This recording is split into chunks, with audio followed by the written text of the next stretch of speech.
Children, today we are going to start the second exercise of arithmetic progression.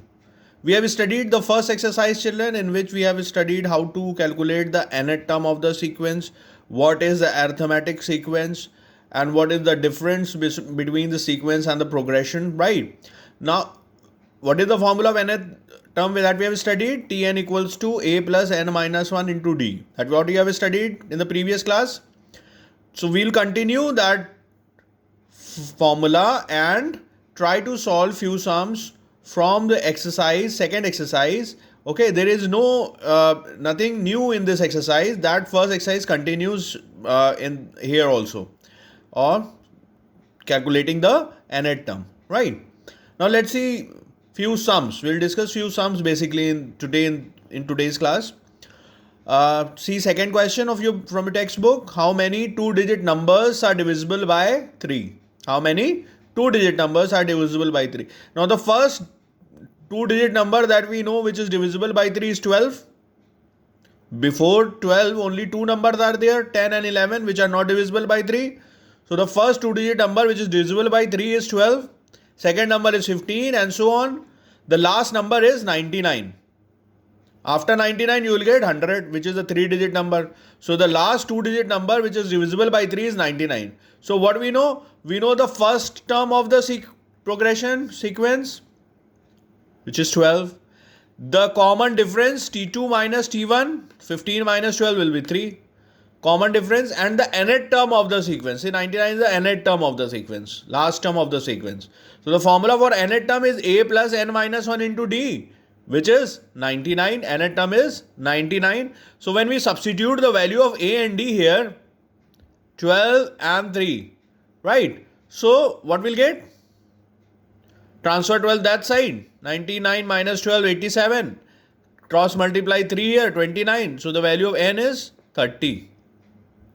Now we can say that there are 30 terms, 30 numbers, 32-digit numbers which are divisible by 3. Understood, children? Note down, please. Let's discuss another sum, children. This is the 8th term from your textbook of second exercise of AP. Determine the AP whose third term is 16 and 7th term exceeds the 5th term by 12. Now we are given with two conditions. First condition, third term is 16. Second condition, 7th term exceeds the 5th term by 12. So from the language we can understand that 7th term minus 5th term is equals to 12. So from here we can obtain the equation 7th term minus 5th term is 12. That means 7th term exceeds the 5th term by 12. That means the difference between the two terms will be 12. Right, children?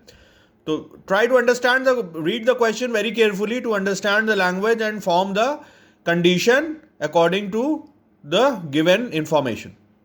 And the third term, which is a plus 2d, is 16 given, right? So when we put the value of 7th term and 5th term here, we'll get the 7th term is a plus 60 minus a plus 4d equals to 12. Open the bracket.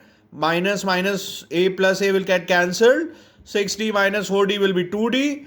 2d equals to 12 and d equals to 6. Understood this, my children?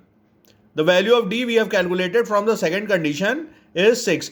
Now when we substitute this value of d equals to 6 in the first condition that we have obtained, T3 equals to a plus 2d equals to 16.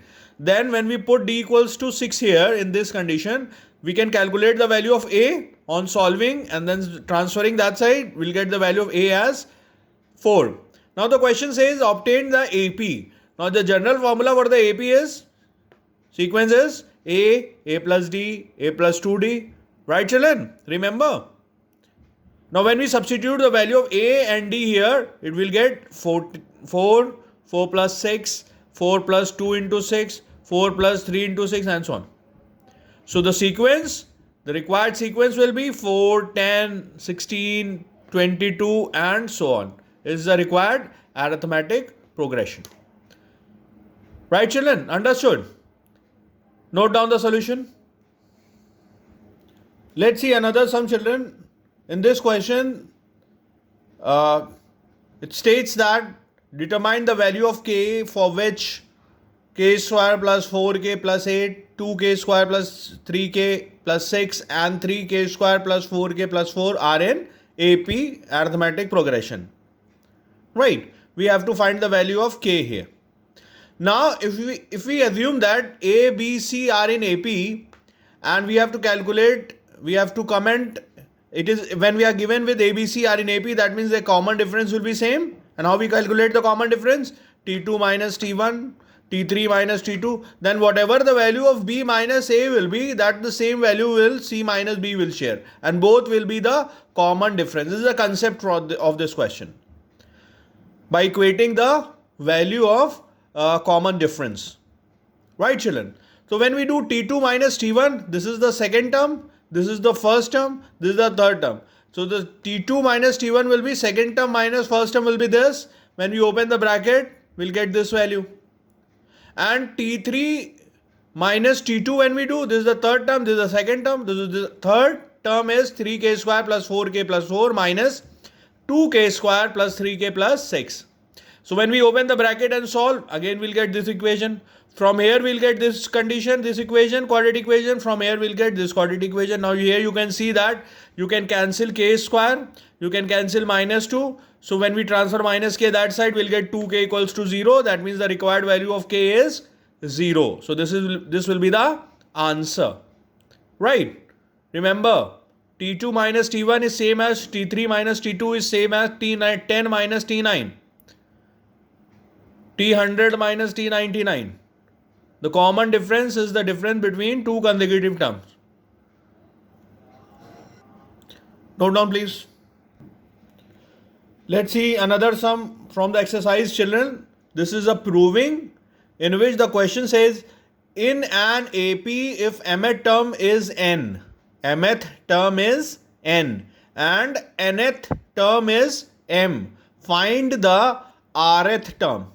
Right, children? Two conditions given, mth term n, nth term m, and we have to calculate the value of rth term. Right? Now from the condition, first condition, mth term, if we have to calculate the mth term, then we put m in place of n.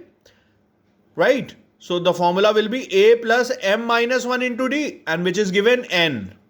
And when we have to calculate the nth term, that will be a plus n minus 1 into d, and this nth term is m. So when these are the two equations obtained, when we subtract these two equations, this a will get cancelled.